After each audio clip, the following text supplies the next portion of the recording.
I'm not paying for you know, I'm falling out a bridge or falling off a bridge, and like Captain Marvel saves me, and then she's like, "All right, that's $20." Like, whoa.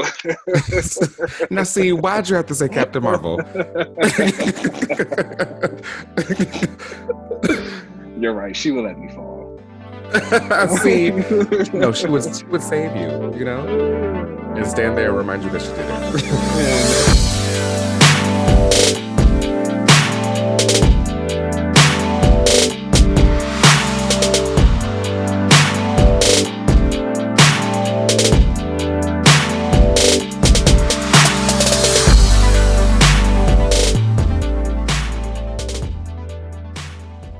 And all right. Welcome back to another episode of Another Relaunch.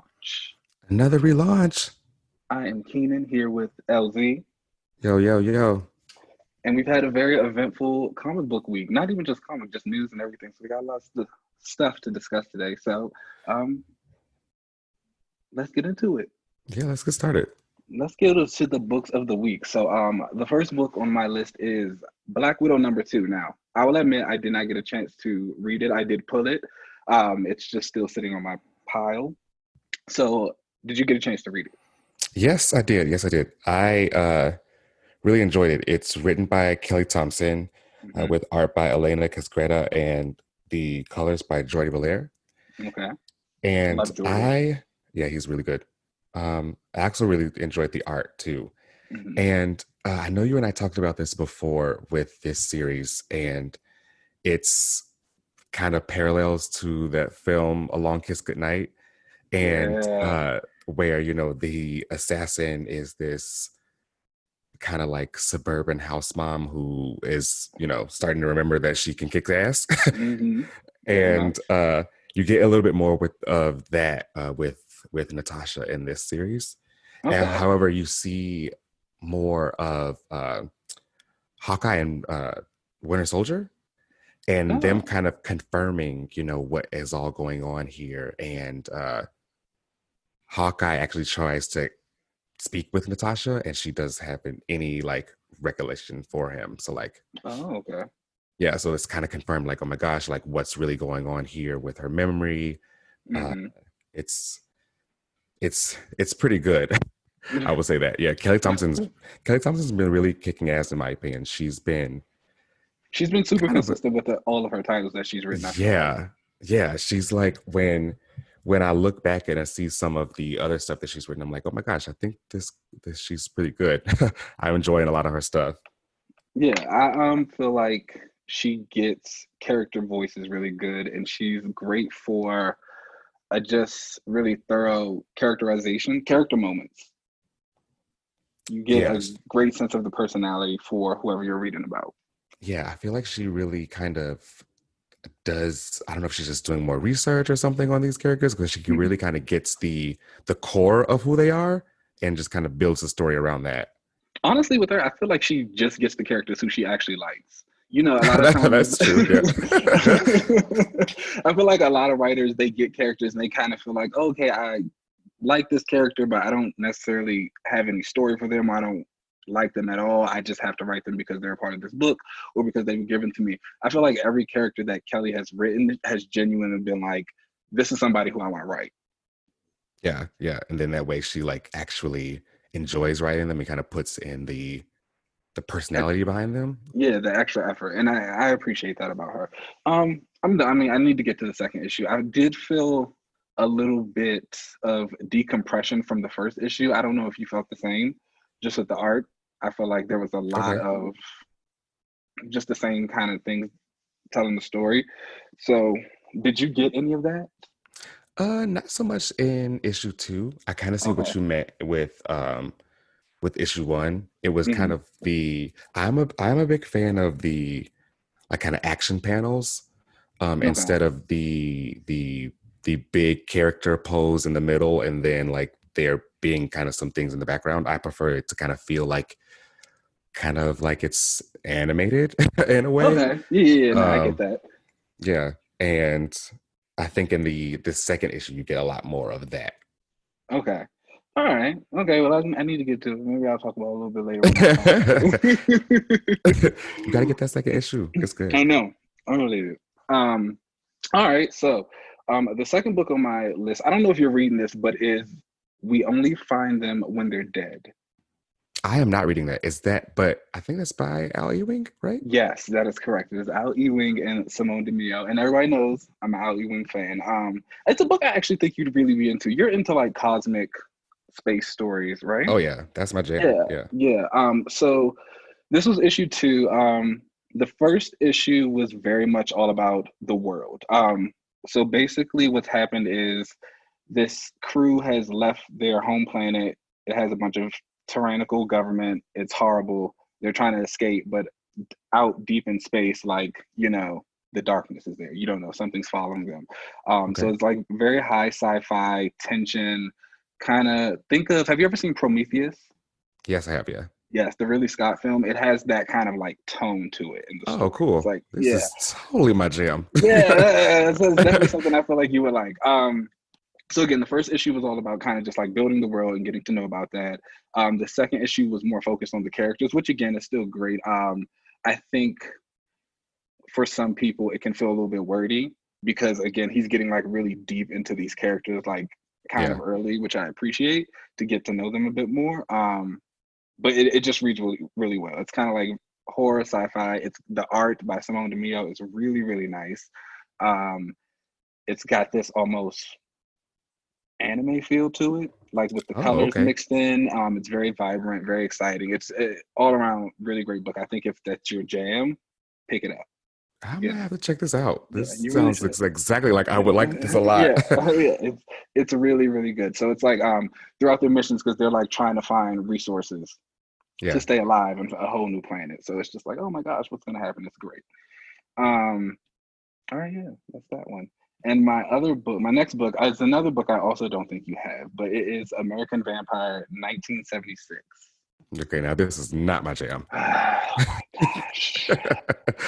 You need to get it together. All right, so American Vampire is absolutely my jam. So this series is by Scott Snyder and Raphael Okay. Albuquerque. It is I basically do like like the him. third. Yeah, it's really, really good. He actually wrote, Stephen King wrote some stuff on the first series as well. Oh, And awesome. so basically, it takes place over a few decades. This character, the vampires, obviously, and just like the rockabilly of the 50s. They kind of do like the 60s era in one, and then this one is now in the 70s. I can't really talk too much about what's going on if people want to read it because it kind of spoils what happened in the beginning. Yeah.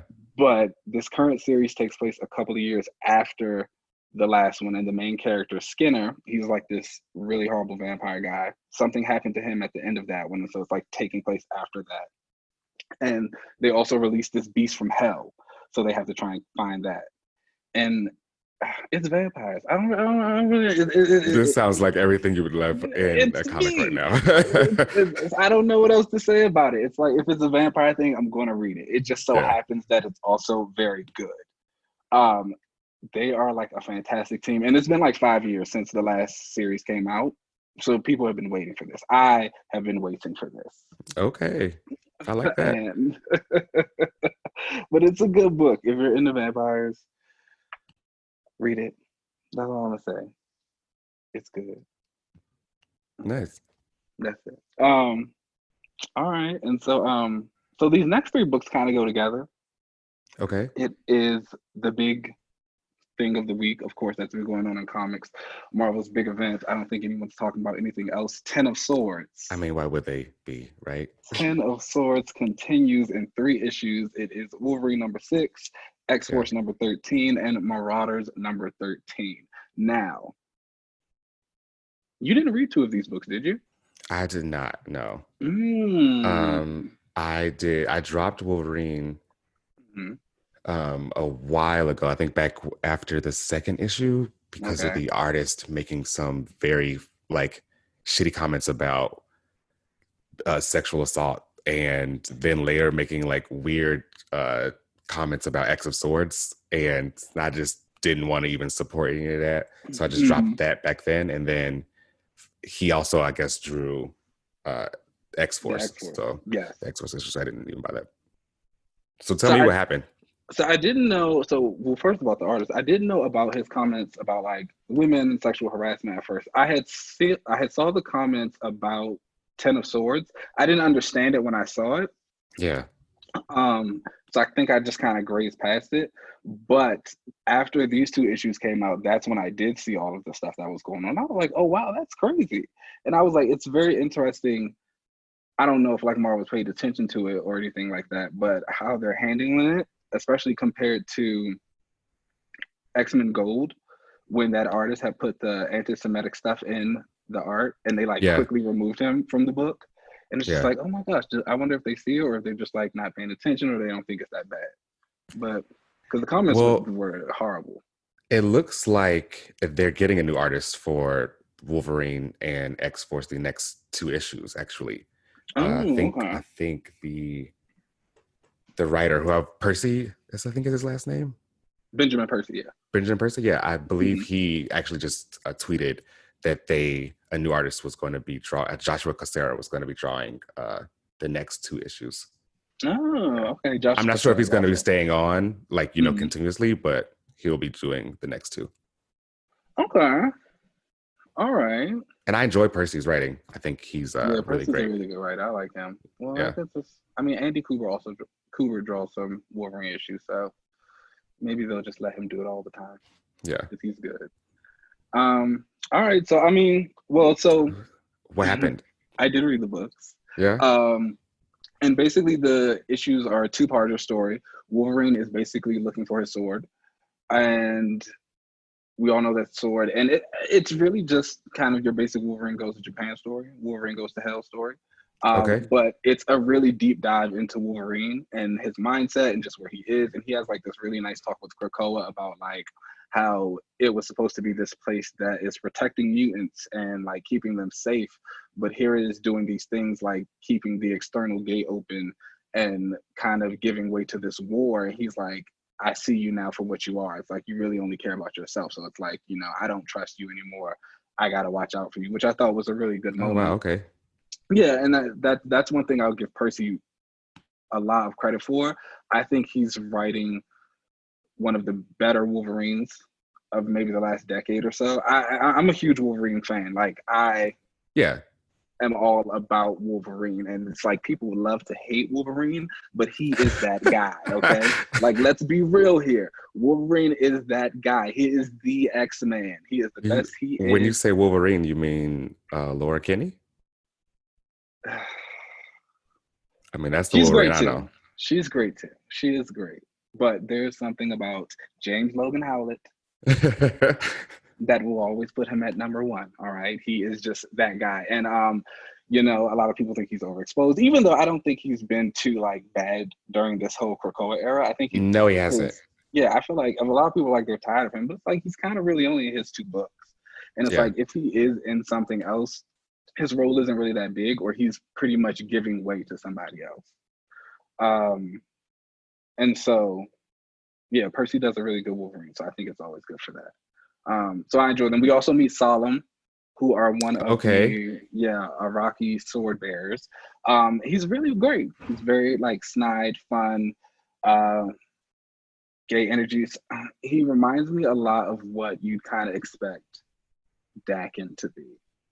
Oh. Oh, okay.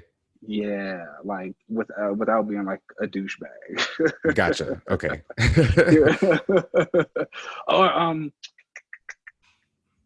trying to think of like your lovable kind of like anti-hero villain guy that you like, Okay. but not Loki, because I Okay. don't want to use that one as an example. But there's one I sure I can think of. Oh, Spike from Buffy. Ah, okay. Yeah, Gotcha. that's the energy that you get. So he's a really fun guy, and it was really cool to meet him and get his story. He looks cool. So I'm excited to see more of him, and I'm excited to see more of the Sword Bearers in general. We also get a little peek at War. I know you're all about War. Yes, yes, yes. Um, She's the one. and so that's exciting, and I'm just really enjoying the story. I know a lot of people. I necessarily don't really think Wolverines had to be two parts. but I'm not mad that it was. So the whole story spanned over Wolverine and X-Force. Like, Yeah. did it feel like two parts? Yeah, it did. Okay. Yeah. Again, it didn't need to be. I definitely feel like it could have been done in one issue, and they could have like used the second one for whatever. But again, I'm a Wolverine guy. It was a good Wolverine story. I'm gonna take it. Yeah. All right, So cool. how was that? And oh yeah, and the last book on the list is Marauders number 13, which was a really huge hit. Yeah. Um, Vita Ayala actually comes in as the writer on this issue, Yes, yes. They and were really great. yeah, what a fantastic job they did. I that was like probably the best Storm I've read in years. It's been some time. This Storm story that they gave them was uh so interesting finally for her. Like Yeah, Storm kind of always lives in that space of being both mutant and like a black goddess. woman. Yeah. Yeah, And Black woman. Yeah. she kind of was at this like point where you kind of had to be they were going to come to a head, which in my opinion we kind of always expected, Yeah, from the moment Wakanda didn't sign the Krakoa Treaty. There was obviously going to be some kind and of you know clash yeah, between her and Storm specifically and Wakanda. yeah, absolutely. And I thought that the way that whole dynamic was handled was really interesting. Yeah, it was really great. And I think it was just a great way to kind of, you can tell it was almost done to separate Storm from Black Panther for a little bit. Yeah, definitely. Uh, and I don't know how everybody feels about that, but I'm okay with it. I'm okay with it. Yeah. Yeah, I'm okay with it. Mutants rock. Yeah. So good for that. But again, I thought it was pretty well done in the way they did it. I thought it was kind of weird that Storm couldn't get the sword for whatever reason without T'Challa's approval. Yeah. Um, because if I mean, she, it felt like they were really pressing the tradition of yeah, Wakanda, that the sword couldn't basically be touched by anyone but the king. yeah, and that was just kind of weird to me because I don't know, I feel like the last few Black Panther runs have kind of moved away from like the normal tradition. Like they still have tradition, but it's also like we need to update it to make a little bit more sense. But I don't know, Yeah. whatever. Again, I'm not that mad at it. It was just a separation from Black Panther. Yeah. Which It was again, cool. I'm not that mad at that. So Yeah, and again, I just really like the voice that Vita had for Storm. It was just a really well written Storm. She felt confident, nurturing, a little bit scary, but like still approachable, but still also yeah. like don't mess with her. And it's hard for somebody to get all of that in Storm in one. Yeah. It was really cool to see her both caring side her thief roots, you Yeah, know, and still have her be like really badass with her powers at the same time. I thought that was really cool. yeah, she did a lot of great work there. I love that one. So shout out to them. I love Yeah, this event. I I really love do too. it. I'm really enjoying X of Swords. Like it's good, and it just feels good. And I think because this is the Xbox first real big event too, Yeah, this is the first like crossover event. and so it's just like yes, like it's actually like all coming together, and it's just like flowing. Does Well, it feel like a crossover event to you? um, I think it will more once we see more of the actual characters together. Yeah, yeah, definitely. Um, right now, again, it feels very questing, singular, focused on whoever getting their swords. Which again, I'm really into. I'm loving the questing event. I don't think we'll actually really start seeing people together until after the stasis issue. Oh, okay, yeah, when everyone is finally getting the swords and Yeah, the battle but starts. also I do love the panels of them like standing on the circle with their swords. And my girl Magic has just been sitting there since the beginning because she heard that prophecy and was like, well, I know that's me, so Yeah, it's just like okay, standing here. I'm into it. It's just like we're just gonna stay here for a few days. That's cool. Um, so yeah, I'm into it. I love it. It's great. It's been great. yeah, X of Swords is awesome. Awesome. All right. Well, those are all the issues for the week. So I guess we'll go ahead and take a little break. Yeah, let's do it.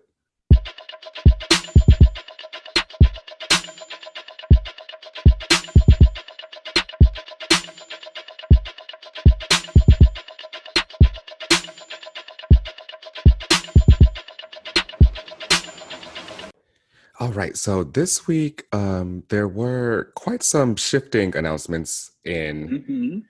in like the comic book superhero world, and so one of them, which was I'm kind of excited for, but a little cautious about, was the announcement for the Green Lantern HBO Max series. Oh Now, you yeah. know me, I love the cosmic, Yeah. like superhero stuff out there, and Mhm. Green Lantern is probably my favorite corner of the DC Right. universe. So I'm super excited for the Green Lantern being brought to live action Okay. and on HBO Max, and hopefully given some kind of budget. Hmm. And so they've said that the show was going to include Guy Gardner, Jessica Cruz, Simon Baz, and Alan Scott in the series. I'm not sure if they're going to do some kind of like anthology series or just make all Mm. of them, The recruits. corpse members together. Yeah, yeah. Which could be interesting to see. My biggest worry is that it's also being kind of done by the Arrowverse team. Like I Oh. think Guggenheim is Mark Guggenheim is in Oh. this, so I'm like, mm, Oh. I didn't know that. yeah, Oh. So one on the Green Lantern show, I would love it. Love that cast. yeah, definitely. God, of course, I'm going to be sad that Jon Stewart isn't in there because he is like my Green Lantern. But Oh, same. But I mean, they I, haven't really announced like who all was going to be in it. yeah, Maybe Hal and maybe. John will be in there, but they just announced those five for sure would be. But like I also love like I'm a Guy Gardner fan. I Uh, know I know he's a little what? divisive to people, but Guy Gardner is like I love a lovable idiot. And like so the Justice League International run, Okay. Oh yeah. that- if Of, of course you did. of course I did. You know I did. That features Guy Gardner is like a main member. He's dating Ice. It's like he's great. He's a lovable idiot. And it's like I as soon as I saw that name, I was like, yeah, that's what I get. When it comes to it being a kind of like the Arrowverse part of it, eh, I'm not the biggest Mark Guggenheim fan personally. So, Yeah. He I, also wrote X-Men Gold, right? yeah. So here's my thing about Mark Guggenheim. Um, I don't. I'm trying to see how to say this. I don't necessarily think he's a bad writer. I just don't think he writes anything memorable. Like the stories are very Right. kind of just like basic run of the mill um nostalgia. Yeah, definitely. Just and it's just like no, it's just like we don't need this. We don't need this like what we this regurgitation of what we've already had.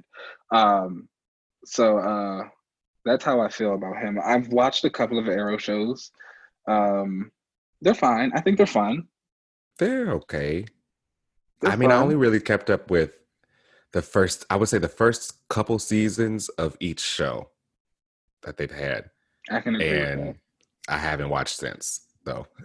I won't lie. Oh, I have not watched since. okay, okay, I can agree with that. I watched a couple of seasons of Arrow. They were fun. They were fine. They were good. The first like three, I think. I never watched any after that. They got Um, bad. They got bad after that. The Flash. I've seen some clips. I mean, that's more than enough. Stargirl gets good reviews, so shout out to them. Yeah, I've heard that was pretty good. Black Lightning is good. I do watch Black Lightning. I don't know, is that considered Arrowverse? Because I mean, they've crossed over, haven't they?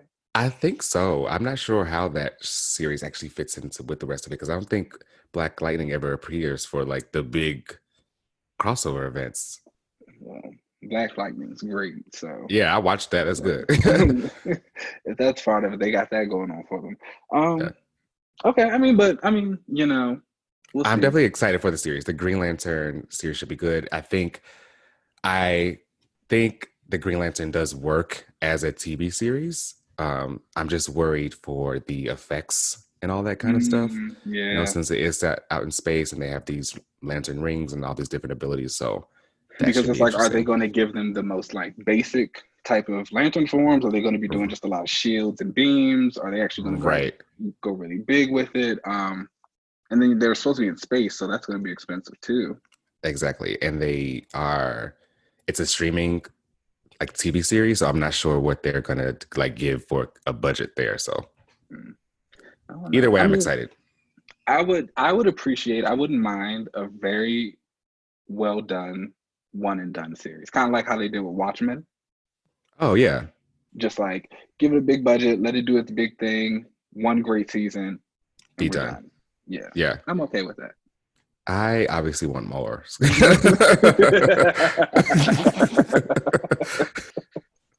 Clearly, I'm not gonna fully agree with that one. So I want all the Okay. lantern. Hey, it's like I'm okay with that. So, when it comes to legends, I like the Dark Stars. Of course you do. I like the Dark Stars. They're a little cool little anti-lantern group. Which I need to go back and read one of those lantern runs that brought them back. Yeah, that I was. I don't think Jeff Johns may have brought them was back that around too. John's? Of Yeah, we course it should was do John's. another. We should do after maybe John's is X of great. Swords or something. We should do a reading club of lantern stuff or something. Yeah, because there's a lot of lantern stuff to go through. Yeah. All right, I'm down for that. I like that. So speaking of like space and cosmic stuff, and I guess more magic-y, Hmm. Doctor Shout out Strange to is going Magic. to is going to make a cameo in Spider-Man 3. Oh yes, I did see that. Yeah. Um, Do you think this is a multiverse thing, or do you think this is just a hey, we have to show everyone that this is all connected? I think it's a bit of both. Yeah. Yeah, I mean, it's like we already know we're getting the multiverse of madness, um, and I feel like they also kind of want to give. Didn't that article say that they wanted to kind of make Doctor Strange Peter's new mentor or something like that? Yeah, they said something about Doctor Strange being more of a mentor for Peter. Yeah, and I can see them getting into that, and then maybe he tries to help Peter with the whole his identity was revealed. Yeah, I know that that was a thing that happened in the comics that Doctor Yeah, Strange was able to help him get his secret identity back. yeah. So they'll like get into that maybe, and then like they'll kind of dip and dive into the multiverse. I don't necessarily want them to do that just yet. Are you a fan of multiverse stories or of the multiverse? It depends. So for me, I enjoy the like randomness of it and what you can do for it. Yeah. But I don't really like getting duplicates of characters Yeah, that me stay neither. around. So it's just like I feel like when you kind of just have like too many of the same one running around, it's just kind of like, okay, I don't need this for Yeah, too I long. agree. So we're gonna get it. And like I said, I don't know if I wanted to spread because again, we know we're getting it from Doctor Strange, but I don't know if I'm ready for it to spread out into everybody else just yet. Yeah, I agree. I would rather it just I hope in the thing in the movies is kind of a one and done kind of thing and that we don't always travel to and from the multiverse and like make this Hmm. a common thing. Well, that they're saying that the I saw one of the rumors is that the next big storyline is of course supposed to be like Secret Wars. Oh, that would be dope. I'm a fan of Yeah, Secret Wars. hey, that was a good one. I won't lie. That was like one of the first crossovers I think I ever read as a kid was Secret Wars. Really? Yeah. Oh wow, okay, that's cool. That was good, man. Yeah. And by Secret Wars, I mean the original Secret Wars, the one from the 80s. Where like Betsy and Moondragon was teaming up. No, No, that was that was the, Infinity. yeah, that was the Infinity Saga. This was with Oh, uh the Beyonder like smashing all those worlds together and he wanted to yeah, see like the good versus evil and who would Infinity win. Saga was better. The X-Men were in it and they were also like really cool in it. That was a really great story. Good times. Yeah. Okay. Yeah. So there have been some changes of movies and when they're going to come out. With everything going on, it seems like everything's getting pushed back. Hmm. The Flash has moved back from June 3rd Wow. to November 4th, 2022.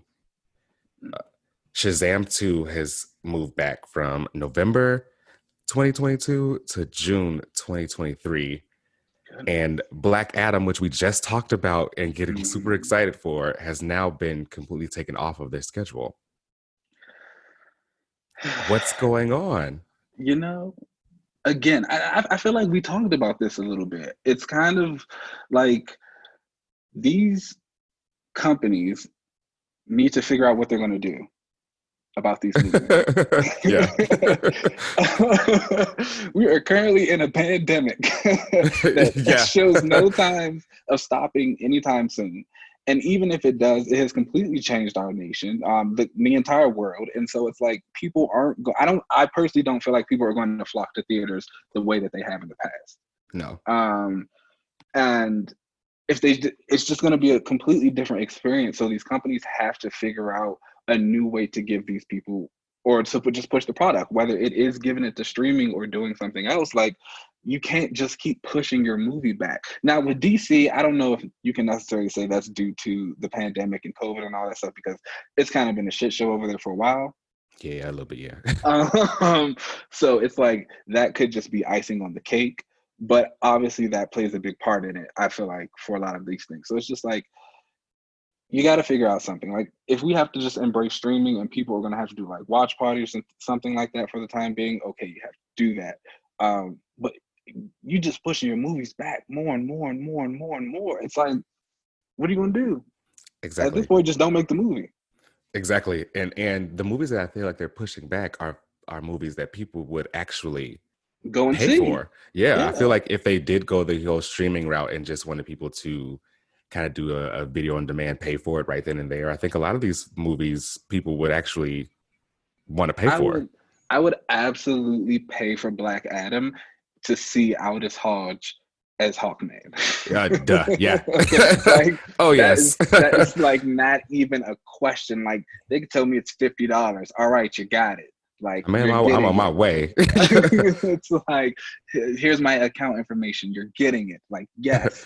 Um so it's just I don't know. It's but again, with DC, WBDC, it's been a weird thing. They've kind of been like in flux. They keep throwing so many movies out there, so many ideas, so all this stuff, and it's just kind of like I don't know what's happening. Yeah, I think they need to figure some things out. And maybe they just need more time to figure some things out, you know. Like whatever happened to the Batgirl movie that got announced? Whatever happened to the Nightwing movie? Yeah, Ava is working on New Gods with Tom King, which I think is still happening. Tom King still tweets about that on occasion. right. Um, so I know he's like still writing stuff for that. But it's just like you guys just keep like tossing all this stuff out. There's really no clear plan. And it was like cool, you kind of said that your movies were just gonna be their own thing, you know. The multiverse exists in the DC universe. That's kind of how the movies were going to be. I was even here for that. I was like, yes, the Snyderverse is going to be different from the Robert Pattinson Batman universe. Like, Yeah. yes, like that's cool. I get down with that because that means I can get a different Aquaman at some point in time. Shady. It's just like, yes, let's go that route. Um, but it's like, even though they say it, I don't know if they feel confident in it. Yeah. And so it's just kind of like, I don't know, guys. Who's dropping the ball? Who is not doing what they're supposed to be doing? Yeah, I feel like they're just not making I feel like they're making announcements but not actually moving forward on a lot of things, Exactly. It's you like know. you want to keep exciting people, um, but it just doesn't look good. It just looks messy. It feels messy. But you know who is moving forward on something, and that is Invincible. Are you a fan of the Yeah. Invincible comic? Yeah. So I've read a couple of the trades of it, and it was always very good. I liked it. I enjoyed it. Yeah, so they are coming out with a animated series on Amazon Hmm. Prime. It It's looks going to be good. written by the same writers of the comic, which is awesome in my opinion. Yeah. you Yeah. know, Very much keeping so. that same creative team. And the trailer looked awesome. I thought I It loved really the did. animation. I love that animation style. It was really, really good. And you know, I'm a sucker for a good animation style. Especially one that's like very fluid and kinetic and it like shows fight scenes very well. It's like, yeah, like this is Yeah. great. This is great. So I'm excited for it. I'm definitely gonna watch it. Yeah. I hope that this actually starts to usher in more animated series for Yes, comic book shows. I was just thinking about that not too long ago, how I would really love, since they can't really film a lot of things, obviously, like to kind of start pushing some animated series again. Yeah, I'm a huge fan of animation, and I would love for there to be a lot more of new animated Yeah, content that's kind of based yeah. off these comic books. Because I mean, we got to be honest, it will work so much better for so many people. Definitely, for sure. And of course, you can still make your live action ones as well. So it's like it's fine. You can have both. Like they can all exist. Um, how many types of Star Wars content do we have? Exactly. So it's just like, yeah, like let's get back onto that train. I need some new cartoons. I would love, obviously, a new X-Men cartoon. That's Oh always yeah, gonna. That's that has to be coming. It has to be. it's we're overdue for one. Yeah. Um, I even would have loved like an animated Green Lantern series. Oh yeah, that also needs to happen. If Very you good. whoever wants it to make it happen, please do, because I want it. I need to learn how to draw so I can become an animator. That is truly the only way. Like, so I just need to do it myself. Oh my So yeah, gosh. that is everything that went on this week that I really wanted to talk about Mhm. with y'all. It was eventful. That was good. All right. Let's take another little break. Let's take a break.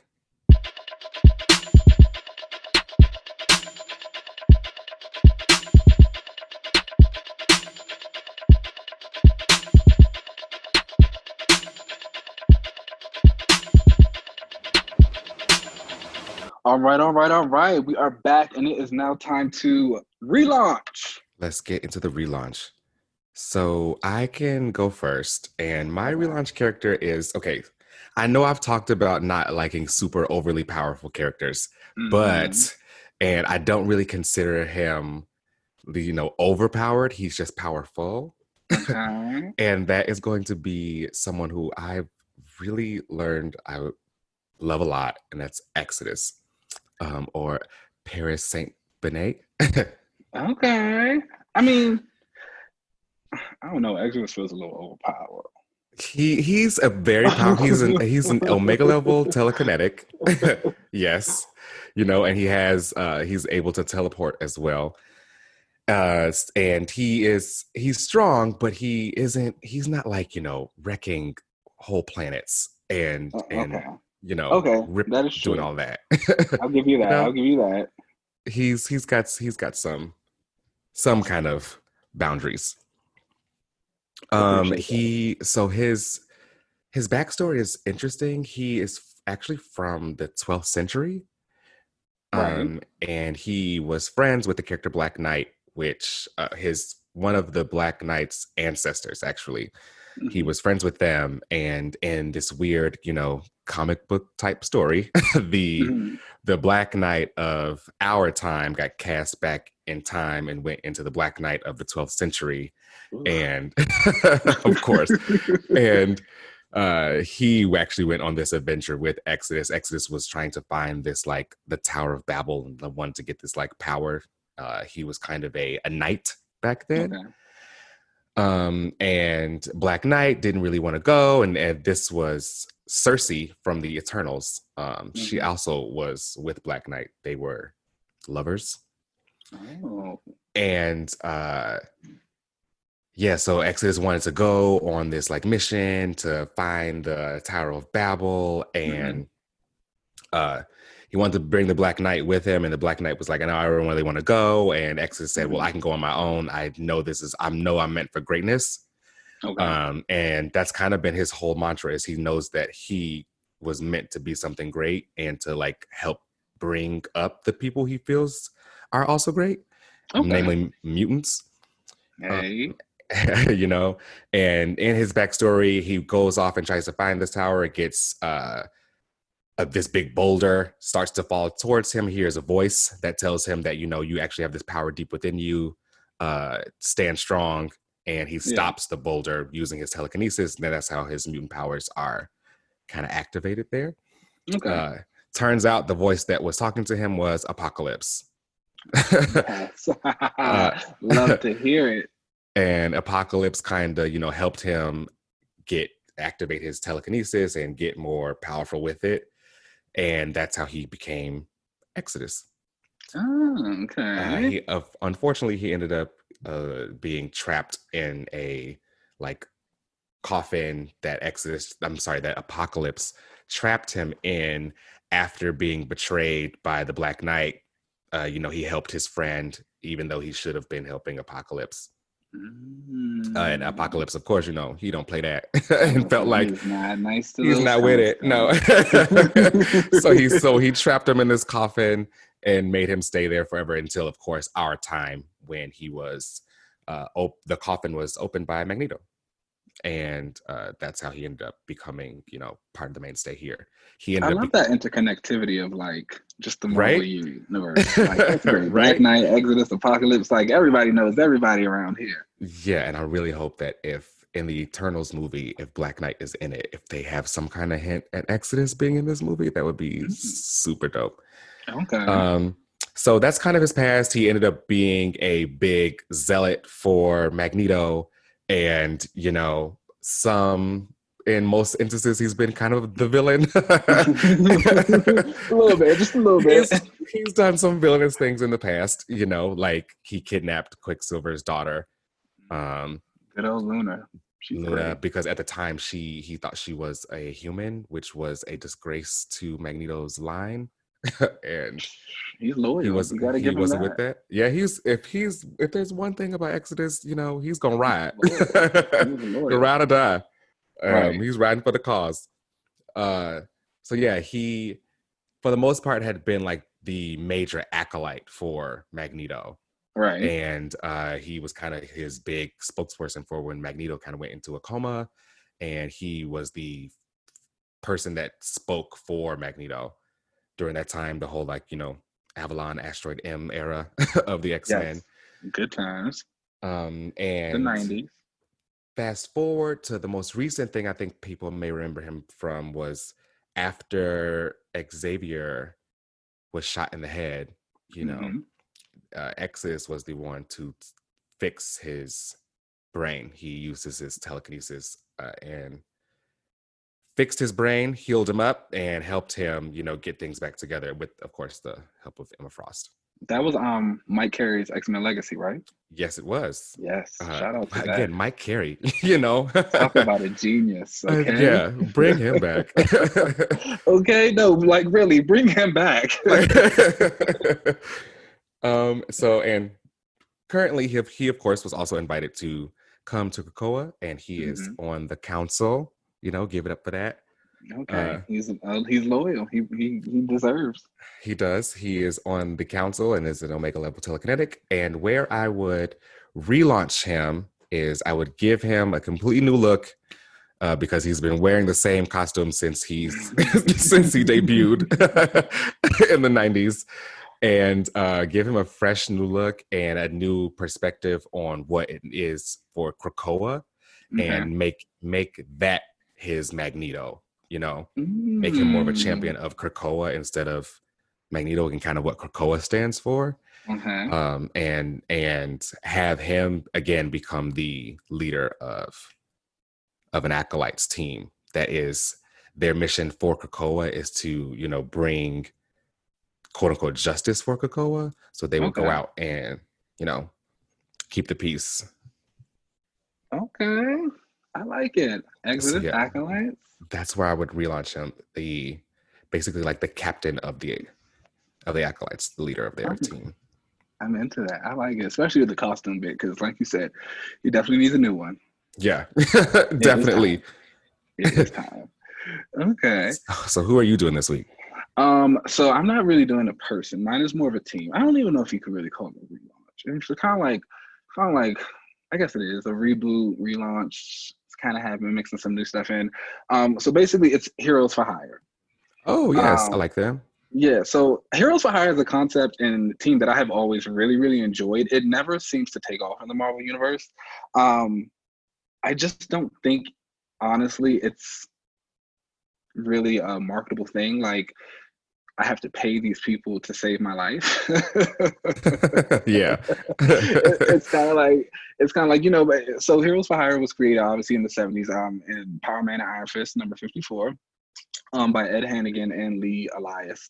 They were basically uh, what it says, Heroes for Hire. Like, you would hire them to protect you, bodyguards, things like that. But I think you kind of take the concept into this part where these people are superheroes now, and superheroes kind of saying you have to buy us doesn't really feel like it rings true. Um, and unless you make them investigators or something like that, and at that point, it's Yeah. no longer really heroes for hire. It's something else. Yeah. They become So like detectives at that point. yeah, exactly. So in 2010, there was actually a series that spun out of the Shadowland event that ran in Daredevil. It was written by Dan Abnett and Andy Lanning with art by Brad Walker. And Oh, awesome. basically, that run of Heroes for Hire was more of like a big operation network. Misty Knight, who was mind controlled in the beginning of it, but she got out of it. She would like it basically use any hero available in the Marvel universe, Oh, and that's nice. I love a good rotating roster. yeah, right. And so like she would kind of contact random people, and she'd be like, "Hello, hero, are you for hire?" um, That's cute. and yeah, and so she would like kind of do that. Again, it didn't really take off. I think just because they kind of said like it was a rotating roster, but like of the same like five characters. So it was kind of weird. It was just like it didn't really take off that well. But again, Heroes for Hire in general never really does. And I guess for my relaunched Heroes for Hire, it would take aspects of that. I feel like there are a lot of events that happen in the Marvel universe or any comic book universe that obviously affect everybody. I think back to Rick Remender's Captain America run when he was writing Sam Wilson, and the kind of seeds of Sam and Misty Knight were being put together, and he was infiltrating Hydra, and he found out Misty was also infiltrating Hydra because it was discovered that there was a Hydra agent in every single team that existed in the Marvel U. Oh, And wow. so, yeah, and so I think about things like that. It's kind of where you have to bring these people together. And I know everybody loves a good X-Men and Avengers feud.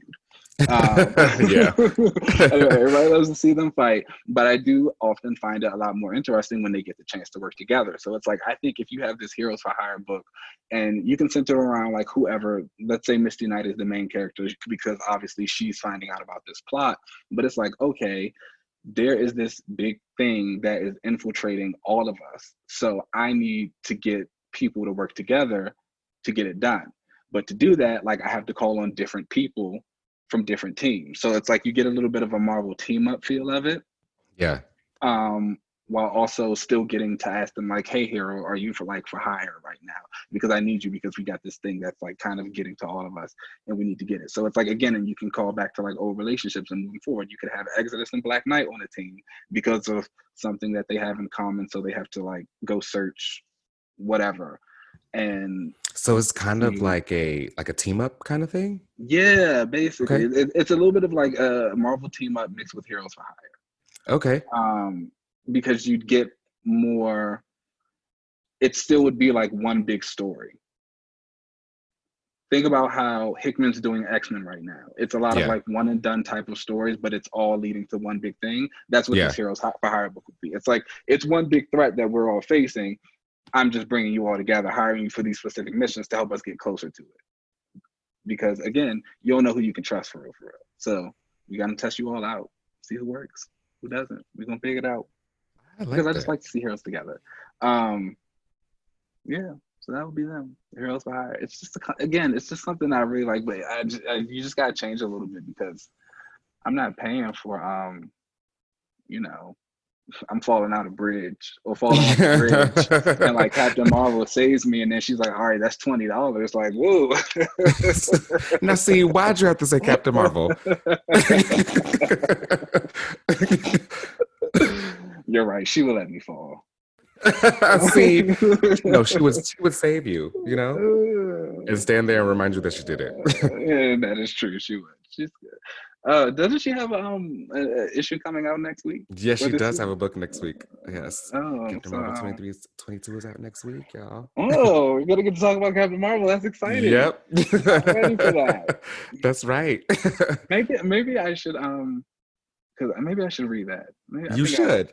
is it You should. is it I'm gonna catch you up. I'm gonna get you into her.